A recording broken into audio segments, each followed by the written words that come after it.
বিসমিল্লাহির রহমানির রহিম।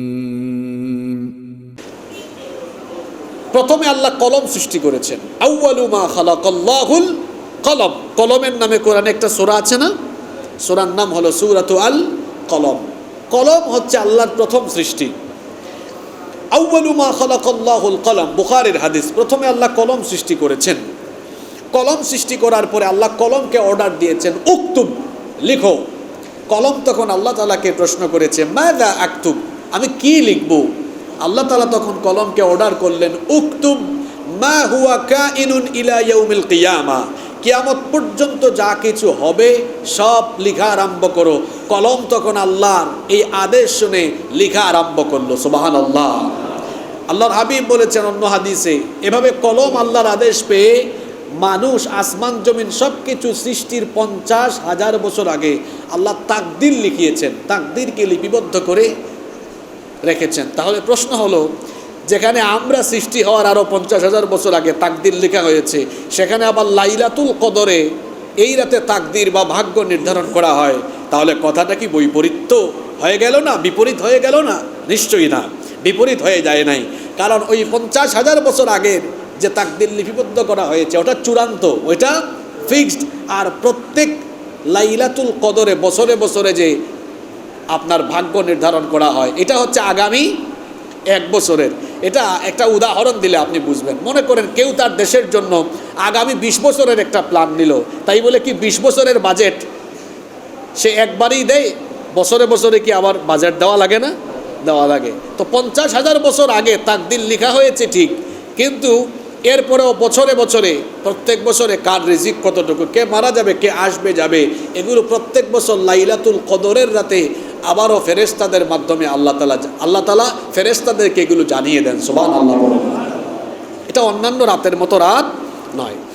এরপরে এই কদরের রাতের আরেকটা শ্রেষ্ঠত্ব হলো, 7 এবং সর্বশেষ হলো, এই রাত বছরের অন্যান্য রাতের মতো রাত নয়।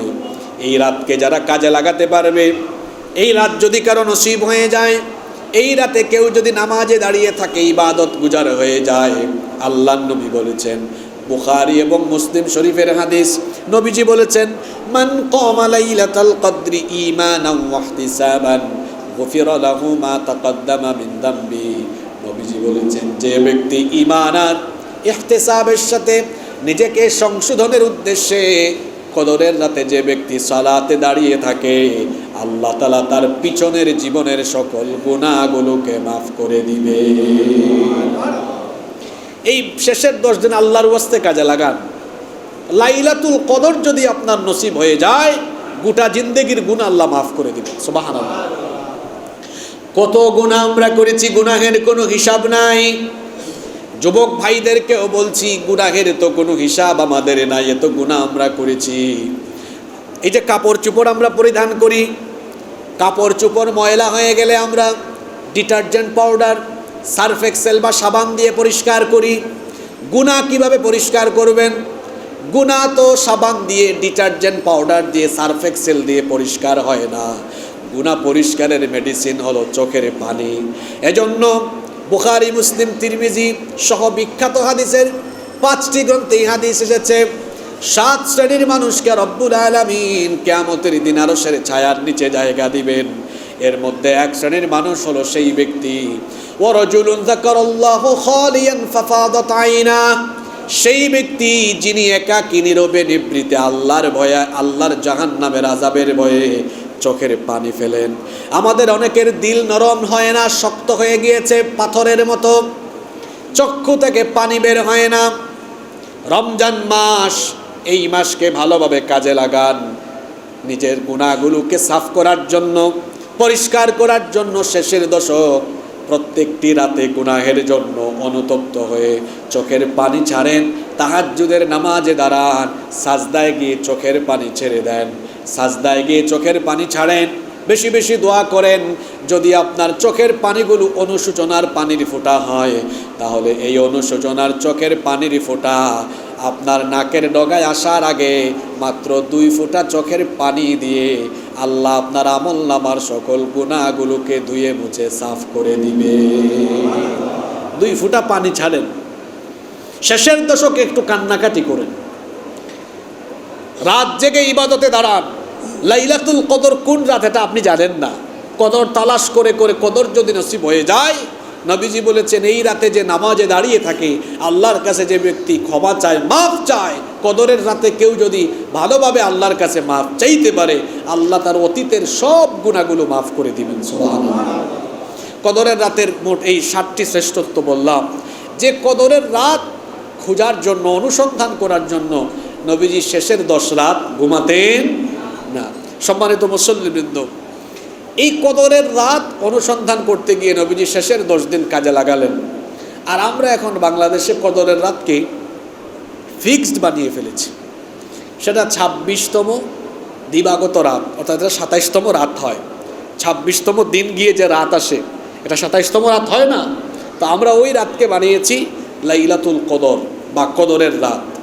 সম্মানিত মুসল্লিবৃন্দ, কদরের রাত কোন রাত এ বিষয়ে অনেক মতভেদ রয়েছে। কদরের রাত কোন রাত এ বিষয়ে যতগুলো মত এসেছে, সেই মতের মধ্যেই একটা মত হলো এটা 27তম রাত হতে পারে, কিন্তু এটাই একমাত্র মত নয়।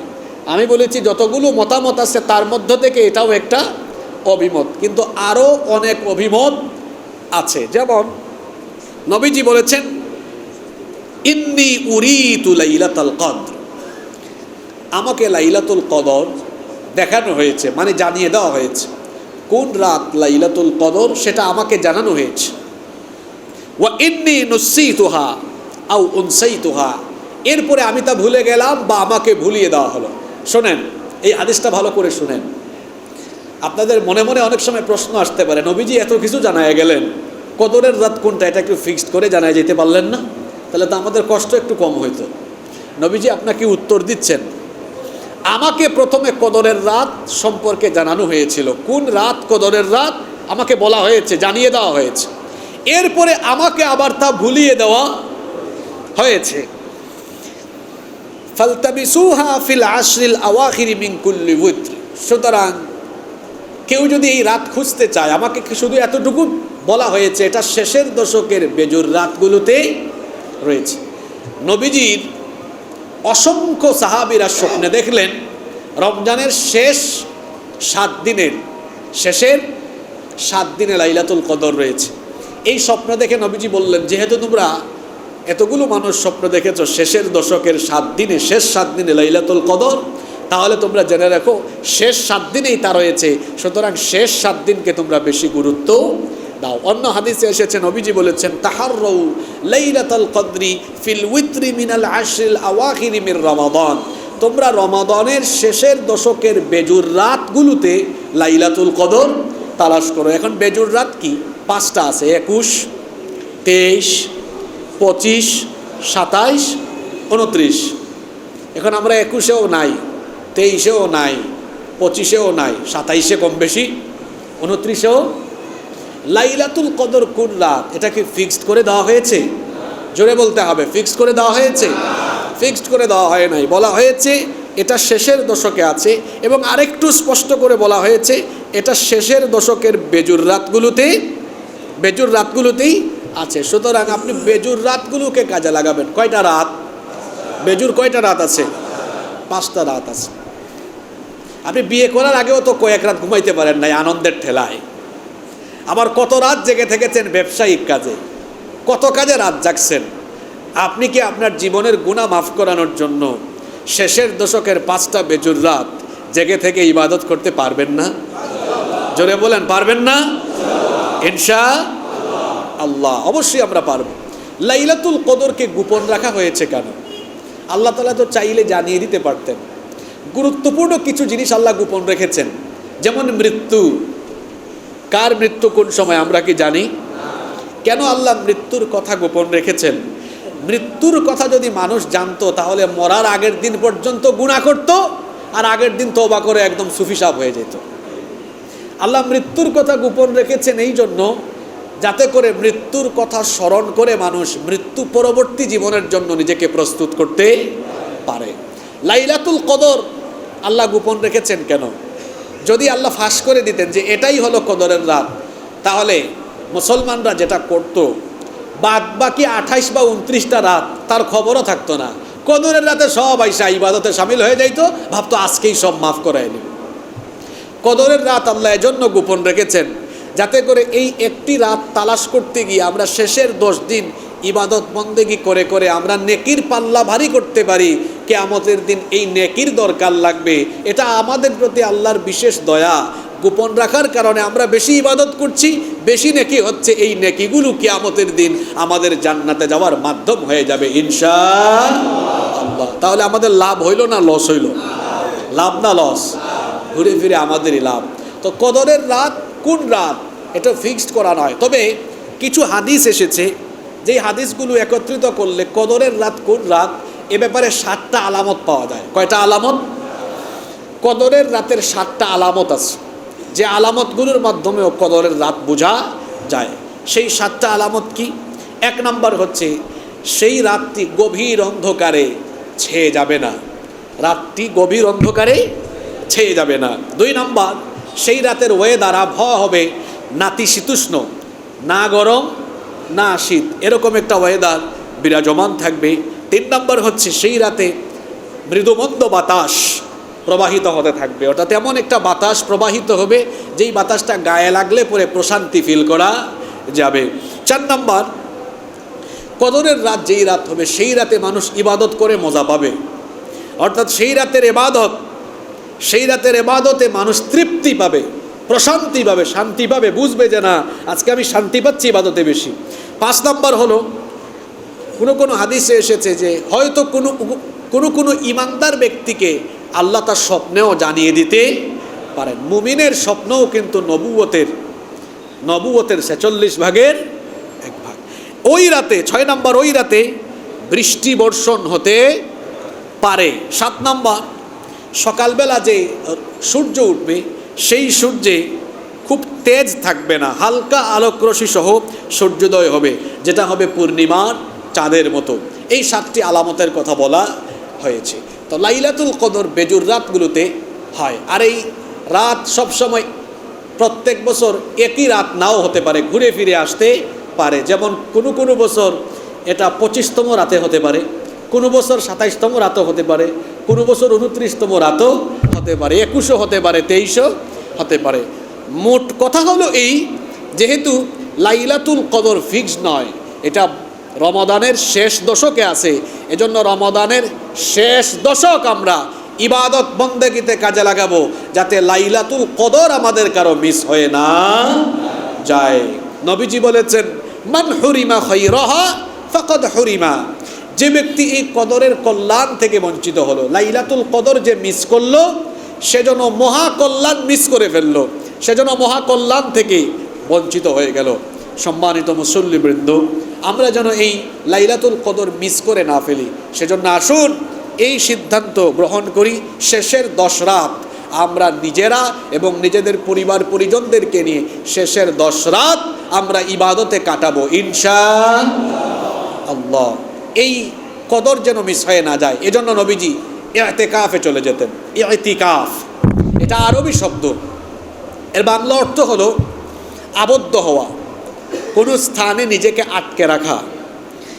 ইসলামী শরীয়তের পরিভাষায় নির্দিষ্ট উদ্দেশ্যে, নির্দিষ্ট সময়ে, নির্দিষ্ট জায়গায় কেবলমাত্র আল্লাহর সন্তুষ্টির উদ্দেশ্যে অবস্থান করাকেই ইতিকাফ বলা হয়। নবী করিম সাল্লাল্লাহু আলাইহি ওয়াসাল্লাম রমাদানের শেষ দশকে ইতিকাফ করতেন। এটা ছিল তার সারা জীবনের আমল, এটা ছিল নবীজির আমল। নবীজি ইন্তেকালের আগের বছর অজরবশত কোনো কারণে ইতিকাফ করতে পারেন নাই, এজন্য ইন্তেকালের বছর, যে বছর দুনিয়া থেকে চলে যান সে বছর 10 দিন না, সেই বছর তিনি 20 দিন ইতিকাফ করেছিলেন। যেমন শুনেন, হাদিসে এসেছে, আম্মা জান আয়েশা রাদিয়াল্লাহু আনহা এই হাদিস বর্ণনা করেছেন। তিনি বলছেন, আন্নান নাবিয়্যা, সবাই বলেন সাল্লাল্লাহু আলাইহি ওয়াসাল্লাম, কানা ইয়াতাকিফুল আশরাল আওয়াখিরি মির রমাদান। নবী করিম সাল্লাল্লাহু আলাইহি ওয়াসাল্লাম রমাদানের শেষ দশকে ইতিকাফ করতেন। ফালাম্মা কানা আমুল মুকবিল, ফিহি ইতাকাফা 20 ইয়াউমা, যে বছর তার ইন্তেকাল হয় ওই বছর তিনি 20 দিন ইতিকাফ করেছেন। সব সময় করতেন 10 দিন, যে বছর ওফাত হয়েছে সে বছর করেছেন কই দিন? কারণ আগের বছর ওজরের কারণে আগের বছরের ইতিকাফ মিস হয়েছিল, এজন্য তিনি কাজা সহ মোট 20 দিন ইতিকাফ করেছিলেন। সুম্মা আতাকাফা আজওয়াজুহু মিন বাদি, নবীজির ওফাতের পরে নবীজির বিবিরাও ইতিকাফ করেছেন। তাহলে এই হাদিস থেকে বোঝা গেল নারীরা, মহিলারাও ইতিকাফ করতে পারবে, কারণ নবীজির ওফাতের পরে নবীজির বিবিরাও ইতিকাফ করেছেন। এখন পুরুষ মানুষের মতো কি নারীরাও ইতিকাফ করবে? অর্থাৎ পুরুষ মানুষরা মসজিদে এসে ইতিকাফ করে, আর ইতিকাফ তো মসজিদের সাথে রিলেটেড। আল্লাহ কোরআনে বলেছেন ওয়া আনতুম আকিফুনা ফিল মাসাজিদ, আল্লাহ ইতিকাফকে মসজিদের সাথে সম্বন্ধযুক্ত করে দিয়েছেন। তো পুরুষ মানুষ যেভাবে এসে শেষ দশক মসজিদে ইতিকাফ করে কাটায়, নারীরাও কি সেভাবে শেষ দশক মসজিদে এসে ইতিকাফ করবে? এ ব্যাপারে ফুকাহায়ে কেরামের দুটি অভিমত পাওয়া যায়। এরাবিয়ান স্কলাররা বলেন, মিডল ইস্টের যত ওলামায়ে কেরাম আছেন তারা বলেন যে নারীরাও মসজিদে এসে ইতিকাফ করবে, কারণ ইতিকাফটা মসজিদের সাথে রিলেটেড। আর তারা এই ফতোয়া দিয়েছেন তাদের দেশের পরিবেশকে লক্ষ্য করে। আপনারা যারা আরব দেশে গিয়েছেন দেখেছেন, আরব দেশে প্রায় সকল মসজিদেই নারীদের জন্য আলাদা ব্যবস্থাপনা রয়েছে। নারীদের ওয়াশরুম আলাদা, নারীদের টয়লেট আলাদা, নারীদের জন্য আলাদা করে পর্দার সাথে নামাজের জায়গা করে দেওয়া আছে। তো তারা তাদের দেশের পরিবেশের দিকে খেয়াল রেখে এই ফতোয়া দিয়েছেন যে নারীরা পুরুষ মানুষের মতোই মসজিদে এসে ইতিকাফ করবে। কিন্তু আমাদের দেশের উলামায়ে কেরাম এবং এই ভারতীয় উপমহাদেশের ওলামায়ে কেরাম আমাদের এই অঞ্চলের পরিবেশের দিকে খেয়াল করে তারা বলছেন না, নারীরা মসজিদে নয় বরং তারা তাদের বাড়িতে ইতিকাফ করবে। কারণ আমাদের দেশের সকল মসজিদে নারীদের জন্য সালাত আদায়ের কোনো ব্যবস্থাপনা নাই। তাদের অজুখানা, টয়লেট, ওয়াশরুম আলাদা কোনো ব্যবস্থাপনা যেহেতু নাই, নারীরা মসজিদে আসবে না। নারীরা তারা যখন ইতিকাফ করবে তারা তাদের বাড়িতে, তাদের বাসাবাড়ির যে কক্ষে, যে কামরায় তারা থাকেন ওই কক্ষে, ওই কামরার কোনো একটা জায়গা তারা সিলেক্ট করে নেবেন যে এই জায়গায় তিনি এই শেষের 10 দিন বা যতদিন ইতিকাফ করবেন এখানেই তিনি নামাজ আদায় করবেন, এখানেই তিনি কোরআন তেলাওয়াত, জিকির, আজকার, তাসবিহ, তাসলিল, এরপরে তাসবিহ, তাহলিল সহ ইবাদত বন্দেগী করবেন। প্রয়োজনে ওয়াশরুমে যাওয়া আসা করবেন, খাওয়া দাওয়া, পানাহার, থাকা সব এই এক জায়গায় হবে। কোনো একটা কামরার একটি নির্ধারিত জায়গা সিলেক্ট করে নারীরা সেখানে ইতিকাফ করবে। এটা হচ্ছে আমাদের দেশের উলামায়ে কেরামের ফতোয়া। তাহলে এই দুটি অভিমতকে আমরা একত্রিত করে আমরা যেটা বলতে পারি, যদি কোনো মসজিদ এরকম থাকে নারীদের জন্য ব্যবস্থাপনা ভালো তো নারীরা করতে পারে, অসুবিধা নেই। আর যদি এরকম ব্যবস্থাপনা না থাকে তো নারীরা তাদের বাসা বাড়িতে ঘরেই ইতিকাফ করতে পারবেন, এতে কোনো অসুবিধা নাই। সম্মানিত মুসল্লিবৃন্দ, এই ইতিকাফরত ব্যক্তি যিনি আছেন, ইতিকাফরত ব্যক্তি তার উপর কিছু কর্তব্যও কিন্তু বর্তায়। তার আগে একটা কথা বলি, ইতিকাফ হচ্ছে নবীজির জীবনের একটা গুরুত্বপূর্ণ সুন্নাহ, যেটা নবীজি ওফাতের আগ পর্যন্ত করে গিয়েছেন। কিন্তু আমাদের দেশের গ্রামে গঞ্জে এমনও বেশ কিছু মসজিদ আছে যেখানে গোটা সমাজের, গোটা এলাকার কাউকেই পাওয়া যায় না মসজিদে ইতিকাফে থাকবে। সেজন্য দেখা যায় এলাকার মানুষ অফার ঘোষণা করে, এবছর যিনি ইতিকাফে থাকবেন এলাকার পক্ষ থেকে তাকে 10,000 টাকা, 15,000 টাকা দেওয়া হবে। আপনারা কি এরকম চিত্র কখনো দেখছেন কিনা? হ্যাঁ, এগুলো গ্রামে গঞ্জে কিন্তু আছে, আমি দেখেছি এগুলো নিজের চোখে। তো ইতিকাফের জন্য মানুষকে পয়সা দিতে হবে কেন? হ্যাঁ, কেউ যদি কাউকে হাদিয়া দেয়, হাদিয়া তোফা, সেটা ভিন্ন বিষয়। হাদিয়া তো দেওয়াও সুন্নত, নেওয়াও সুন্নত, কিন্তু ইতিকাফের জন্য টাকা দিয়ে মানুষ ঢুকানোর কোনো প্রয়োজন নাই। আমার যুবক ভাইদেরকে বলবো, ইতিকাফ আপনার চরিত্রকে পরিবর্তন করে দিবে। 10টা দিন একটু মসজিদে দেন না।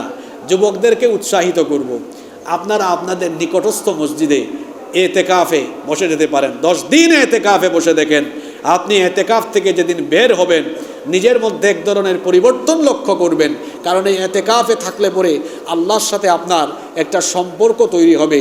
এই সম্পর্কটা গভীর হবে এবং এই গভীর সম্পর্কের কারণে আপনার চরিত্রেও এক ধরনের পরিবর্তন চলে আসবে ইনশাআল্লাহ। এটাই তো ইবাদতের সময় ভাই। আপনি যখন বুড়া হয়ে যাবেন, শরীরের পার্টসগুলো ঠিকমতো কাজ করবে না, তখন দেখা যাবে লম্বা সময় রুকু দিতে পারবেন না, লম্বা সময় সাজদা দিতে পারবেন না। এখনই তো সময়, এখন শরীরের পার্টসগুলো ঠিক আছে, এখন রুকু সাজদা লম্বা করে দেওয়া যাবে, বেশি সময় ইবাদত করা যাবে। এজন্য যুবক ভাইদেরকে বলবো, যাদের এখন তো স্কুল কলেজে মনে হয় বন্ধ হয়ে গিয়েছে, শেষ দশকে বন্ধ থাকবে, যারা স্কুলে পড়েন, কলেজে পড়েন, ইউনিভার্সিটিতে পড়েন, আসেন শেষের 10 দিন একটু মসজিদে আসেন, মসজিদে এসে নিজেকে এতেকাফে শামিল করেন, আপনার চরিত্র পরিবর্তন হয়ে যাবে ইনশাআল্লাহ। অনেকেই হয়তো এতেকাফের নিয়ত করে ফেলেছেন, আল্লাহ তাদের নিয়তকে কবুল করেন, বলেন আমিন। এতেকাফ অবস্থায় একজন মুতাকিফ, এতেকাফরত ব্যক্তির কিছু দায়িত্ব আছে, করণীয় আছে। সাধারণ ব্যক্তি আর এতেকাফরত ব্যক্তি একরকম নয়, তাদের মধ্যে চলন বলন, কথাবার্তা, আমল আখলাকের কিছু পরিবর্তন থাকা দরকার।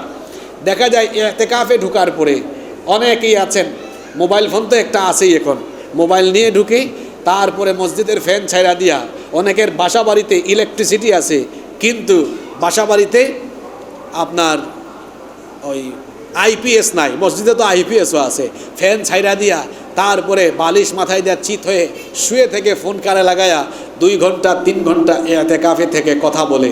এইরকম এতেকাফকারীও আমাদের বাংলাদেশে নাই, কি বলেন আপনারা? এমবি শেষ হয়, তারপর বন্ধুকে ফোন দেয়, বন্ধু আবার এমবি শেষ, এতেকাফে আসি, সময় তো কাটে না, তাড়াতাড়ি কয়েক জিবি ঢুকায় দাও। তারপরে সারাদিন ফেসবুক চালায়। আবার অনেকে তো আছে, এখন তো সব আপডেট, আরে বাপরে বাপ, বাড়ি থেকে বের হয়েছে, হালকা পাতলা কিছু কাপড় চোপড় ব্যাগে ঢুকিয়েছে, একটা সেলফি তুলে দোয়া করবেন, এতেকাফে চলে যাচ্ছি। মসজিদে আসার পরে আরেকটা সেলফি, মসজিদে হাজির হলাম এতেকাফের জন্য, সবার দোয়া চাই, তসবিহ হাতে নিয়ে টুপি মাথায় দিয়ে ছবি আরেকটা, এতেকাফে আসি, দোয়া করবেন। তারপরে আবার পোস্ট দিবে, এতেকাফে আসি। সব সময় ফোনে পাবেন না, জরুরি প্রয়োজন হলে আপনারা হোয়াটসঅ্যাপে মেসেজ দিয়ে রাখবেন। দেখছেন কারবার, কি বলেন? এরকম আছে না নাই? এটা এতেকাফের নামে তামাশা। আবার কিছুক্ষণ পর পর বউকে ফোন দেয়, কি গো খাইছো, আজকে আমার জন্য কি রান্না করে পাঠাবা, রান্নার খবরও নাই। আবার ব্যবসায়ীদের তো মাঝে মাঝে মাথায় হাত দেয় আর বলে, কিরে ব্যবসার কি অবস্থা, ব্যবসার খবর, বউয়ের খবর, ঘরের খবর, সব খবরাখবরই ঠিক মতো নিচ্ছে। এটা কি এতেকাফের হক আদায় হলো? আবার এতেকাফে আছে, সামনের কাতারে তো বসে 5 ওয়াক্ত নামাজের যত মানুষ আসে হাত টাত মিলায়, ভাই দোয়া করবেন, এতেকাফে আছে, মানে সবাইকে জানায় দিচ্ছে আমি এতেকাফে আছি। তো এটা জানানোর কি দরকার? আপনি এতেকাফে আছেন, প্রয়োজন ছাড়া এত কথাবার্তা কারোর সাথে বলার দরকার নাই। মসজিদের এই কোণা থেকে ওই কোণায় হাঁটাহাঁটি করার এত বেশি প্রয়োজন নাই। হ্যাঁ, মাঝে মাঝে খারাপ লাগতেছে, একটু হাঁটতে পারেন, কোনো অসুবিধা নাই, কিন্তু একই জায়গায় অবস্থান করে আপনি 5 ওয়াক্ত আজান হলে, নামাজের সময় হলে নামাজ আদায় করুন, এক নামাজ শেষ হলে আরেক নামাজের জন্য অপেক্ষা করুন, কোরআন তেলাওয়াত, তাসবিহ, তাহলিল, জিকির আজকার করে এতেকাফের হক আদায় করে, এতেকাফ করে আপনি যদি বের হতে পারেন, যেদিন আপনি এতেকাফ করে বের হবেন, একটা নবজাতক শিশু জন্ম নিলে তার যেমন গুনাহ থাকে না, এতেকাফ করে বাড়ি যাওয়ার দিন আপনার আমল নামায়ও কোনো গুনাহ থাকবে না। এজন্য আমরা এতেকাফ হক আদায় করে করব। আল্লাহ তৌফিক দান করেন, বলেন আমিন। আর মোবাইলের এই যন্ত্রাংশ এটা ফেলে আসতে পারলে ভালো। আচ্ছা বলেন তো, এমন যদি হয় সরকার যদি জানিয়ে দেন আগামী 20 দিন দেশে অনিবার্য কারণে নেটওয়ার্ক থাকবে না, সবাই মেনে নেবে না তখন? তা আপনি মনে করেন 10 দিন নেটওয়ার্কই নাই, আমি পৃথিবীর বাহিরে, এরকম 10 দিন থাকেন না, দেখবেন মোবাইল থেকে দূরে থাকতে পারলে এবাদতে আরও বেশি মজা লাগবে ইনশাআল্লাহ। আর যারা পৃথিবীতে সফল হয়েছেন দেখবেন এরা মোবাইলে সময় দেওয়ার এত সময় তাদের নাই। আমি অনেক বড় বড় ব্যবসায়ীকে দেখেছি যারা 1000 কোটি টাকার মালিক, এরা বাটন ফোন চালায়, আবার স্মার্টফোন আছে, ফেসবুক আইডি, কয় ফেসবুক আইডি চালানোর আমার টাইম নাই। কারণ বিজনেস মিটিং করতে করতে আর তার ব্যবসা বাণিজ্যে সময় দিতে দিতে তার এই ফেসবুক বা মোবাইলে সময় দেওয়ার এত সময় তার কাছে নাই। তা আমরা যদি সময়গুলোকে প্রপারলি ইউজ করতে পারি, আমাদের জীবন আরও বেশি সমৃদ্ধ হবে ইনশাআল্লাহ। আল্লাহ। সম্মানিত মুসল্লিবৃন্দ, আলোচনার শেষ পর্যায়ে আমি 2-3 মিনিটে এবার এই শেষ দশকের জন্য রমজানের শেষ 10 দিন 10টি আমলের কথা বলে আজকের আলোচনা শেষ করব ইনশাআল্লাহ। এই শেষের 10 দিন নবীজি গুরুত্ব দিয়েছেন কম না বেশি? আমরা গুরুত্ব দিব কম না বেশি? এই 10 দিনে আমরা 10টা আমল করব। 1 নাম্বার, নবীজির সুন্নতের প্রতি মহব্বত দেখিয়ে আমরা শেষের 10 রাত জাগবো ইনশাআল্লাহ।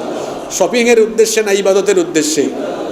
2 নাম্বার, আমরা সকল ঝামেলা থেকে, সকল প্রকার ব্যস্ততা থেকে নিজেকে ফ্রি করে ফেলব। 3 নাম্বার, আমরা এই শেষের দশকে আমাদের পরিবারকেও ইবাদতে উদ্বুদ্ধ করব। আমাদের ঘরে যে 10-12 বছরের ছেলেমেয়েরা আছে এদেরকেও জাগায় দেব, যাতে ছোটোবেলা থেকে এই সংস্কৃতিতে তারা অভ্যস্ত হয় যে রমজানের শেষ 10 দিন 10 রাত ঘুমানোর রাত না, এগুলো ইবাদতের রাত। 4 নাম্বার হলো কিয়ামুল লাইল আদায় করবেন। আমাদের ফজুমিয়া কন্ট্রাক্টর জামে মসজিদে প্রতি বছরের মতো এই বছরও শেষের দশকে কিয়ামুল লাইল অনুষ্ঠিত হবে ইনশাআল্লাহ। জামাতের সময় হচ্ছে রাত, আজকে থেকেই শুরু হয়ে যাবে আলহামদুলিল্লাহ পড়েন, অর্থাৎ আজকে 18তম 19তম রাত, আজকে থেকেই শুরু হয়ে যাবে ইনশাআল্লাহ। জামাতের সময় হলো রাত 2টা 30 মিনিটে। আপনারা চলে আসবেন ইনশাআল্লাহ। এবং মহিলাদের ব্যবস্থাও থাকবে, না মহিলাদের থাকবে, কিন্তু মহিলারা ওই টাইমে ব্যস্ত থাকেন, যারা পারবেন তারা আসবেন ইনশাআল্লাহ। শেষের দশকে এখানে কিয়ামুল লাইল অনুষ্ঠিত হবে, যেহেতু এই সুযোগ আমরা মিস করব না। আমিও ফজুমিয়া কন্ট্রাক্টর জামে মসজিদে কয়েকটি রাত এখানে কিয়ামুল লাইলে আসবো ইনশাআল্লাহ। 5 নম্বর আমল হলো, যেহেতু শেষ দশকে কোরআন নাজিল হয়েছে, এজন্য আমরা এই শেষের দশকে চেষ্টা করব অন্তত একবার পুরো কোরআন খতম দেওয়ার। পারবো না? প্রতিদিন 3 পারা, 3 দশে 30 হয়ে যাবে ইনশাআল্লাহ। 6 নম্বর হচ্ছে, আমরা শেষের দশকে প্রতিদিন কিছু দান সৎকা করবো, যার যে সামর্থ্য। কারণ লাইলাতুল কদর তো নসিব হবেই, 10 দিন করলে একদিন কি নসিব হবে না? ওই দিনের 100 টাকা, এটা হবে 1000 মাসের 100 টাকা দান সৎকার চাইতেও উত্তম, মত নয়, উত্তম।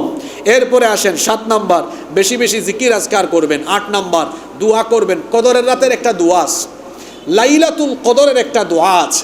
আম্মাজান আয়েশা রাদিয়াল্লাহু আনহা নবীজিকে জিজ্ঞেস করলেন, আরাআইতা ইন আলিমতু আইয়া লাইলাতিন লাইলাতুল কদর মা আকুলু ফিহা। নবীজি, আমি যদি জানতে পারি কোন রাত কদরের রাত, এটা জানতে পারলে আমি কদরের রাতে কি বলবো, কোন দোয়া করব? নবীজি তখন বললেন, আয়েশা তুমি এই দোয়া বলবে, আল্লাহুম্মা ইন্নাকা আফুউন তুহিব্বুল আফওয়া ফাআফু আন্না। আপনি এভাবে এই দোয়াটা মুখস্থ করবেন। সবাই একটু আমার সাথে পড়েন, আল্লাহুম্মা ইন্নাকা আফুউন তুহিব্বুল আফওয়া ফাআফু আন্নি। মুখস্থ করতে পারবেন না? এটা শেষ দশকে সবসময় এই দোয়াটা করবেন। কি সুন্দর দোয়া, আল্লাহুম্মা, হে আল্লাহ, ইন্নাকা আফুউন, নিশ্চয়ই তুমি ক্ষমাশীল, তুহিব্বুল আফওয়া, তুমি ক্ষমা করতে ভালোবাসো, ফাআফু আন্নি, সুতরাং তুমি আমাকে ক্ষমা করো। বলেন আমিন। 9 নম্বর, যাদের সুযোগ আছে ইতিকাফ আদায় করবেন। 10 এবং সর্বশেষ হলো যাকাতুল ফিতর, যেটাকে আমরা বলি সদকাতুল ফিতর। শেষ দশকে ঈদের আগে আমরা আদায় করব। আগামী জুমায় আমরা এ ব্যাপারে বিস্তারিত কথা বলবো ইনশাআল্লাহ। শেষের দশক আমাদের সামনে আছে, আমরা যেন রমাদানের এই শেষের দশককে ইবাদত বন্দেগীর সাথে কাজে লাগাতে পারি। আল্লাহ আমাদেরকে তৌফিক দান করেন। সম্মানিত মুসল্লিবৃন্দ, কেউ আপনারা দাঁড়াবেন না, আমি 1-1.5 মিনিট আপনাদের সামনে গুরুত্বপূর্ণ কয়েকটি ঘোষণা প্রদান করছি। নাম্বার 1, যেসব মুসল্লিগণ এবারে মসজিদে ইতিকাফে থাকার জন্য নিয়ত করেছেন, সেসব মুসল্লিগণ মসজিদ কর্তৃপক্ষের নিকট নিজের পরিচয়পত্র অর্থাৎ এনআইডি কার্ডের সাহায্যে যোগাযোগের মাধ্যমে নিজেদের নাম তালিকায় লিপিবদ্ধ করার জন্য অনুরোধ করা হচ্ছে। আপনারা যারা ইতিকাফে এই মসজিদে অবস্থান করতে চান, আপনাদের এনআইডি কার্ড সহ মসজিদ কমিটির সাথে যোগাযোগের জন্য আমরা অনুরোধ করছি। জি, এটা শৃঙ্খলার স্বার্থে করা হচ্ছে। 2 নম্বর, অত্র মসজিদে তারাবিহের খতম অর্থাৎ খতমে কোরআনের দোয়া বা আখেরি মোনাজাত আগামী 7ই এপ্রিল রোজ রবিবার দিবাগত রাতে অনুষ্ঠিত হবে ইনশাআল্লাহ। সকল ভাইদের নিকট, সম্মানিত সকল মুসল্লিদের নিকট হাদিয়ায় শরিক হওয়ার জন্য বিশেষভাবে অনুরোধ করা হচ্ছে। আমাদের যে ভাইয়েরা আমাদেরকে সারা মাস কোরআন শোনাচ্ছেন, তারা আমাদের কাছে অত্যন্ত সম্মানের। আমরা তাদেরকে সম্মানিত করার জন্য দিল প্রাণ খুলে আমরা সবাই শরিক হতে পারবো না ইনশাআল্লাহ? অলরেডি এখনই যাচ্ছেন, আমি কথা বলার মধ্যে দিয়ে কাতারে কাতারে যাচ্ছেন। আর এখানে কিছু স্পেশাল মানুষ আছেন যারা স্পেশাল অ্যামাউন্ট দেন, যারা কথাবার্তা না বলেন, নাম না জানিয়ে অনেকেই দিয়ে ফেলেন। তাদেরকে আমরা বলবো, আপনারা নামাজের শেষে আমাদের মসজিদের সম্মানিত মোতওয়াল্লি সাহেব, অ্যাডভোকেট মাহবুব আলম সাহেব আছেন, অথবা আমার সাথে আপনারা যোগাযোগ করে সরাসরি আপনারা একটা অ্যামাউন্টও ঘোষণা দিতে পারেন।